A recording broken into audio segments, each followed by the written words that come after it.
ভাসছিল একটি স্বপ্ন, একটি লঞ্চ ভরা মানুষের ভালোবাসা আর ঘরে ফেরার আকুলতা। ঈদ আসছে, মায়ের মুখে হাসি ফুটবে, বাবার চোখে শান্তি নামবে, প্রিয়জনের সাথে কাটবে কিছু অমূল্য মুহূর্ত। আর এই স্বপ্ন নিয়েই রওনা দিয়েছিলেন তারা। এক মুহূর্তেই সব বদলে গেল। আরেকটি লঞ্চের নিষ্ঠুর ধাক্কা, চিৎকার, কান্না আর বিভীষিকায় ভরে উঠল চারপাশ। যে মানুষগুলো একটু পরেই পৌঁছাতো আপন ঠিকানায়, তারা হয়ে গেল নিথর দেহ, রক্তাক্ত আর ছিন্ন ভিন্ন। ঈদের নতুন কাপড় আর পরা হলো না, মায়ের রান্না করা সেমাই আর খাওয়া হলো না, বাবার সাথে একসাথে নামাজ পড়াটাও হলো না। একটা পরিবার অপেক্ষা করছিল, কিন্তু তারা জানতো না যে প্রিয় মানুষগুলো আর কখনোই ফিরবে না।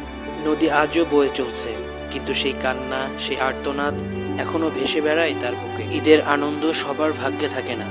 কিছু মানুষের জন্য ঈদ মানেই হারিয়ে যাওয়া, না ফেরার দেশে চলে যাওয়া, আবার প্রিয়জনের স্মৃতি জমিয়ে রাখা। হ্যাঁ দর্শক, বাস্তবতা এটাই যে আমরা অনেক কিছু করতে চাইলেও ভাগ্য আমাদের করতে দিতে নারাজ।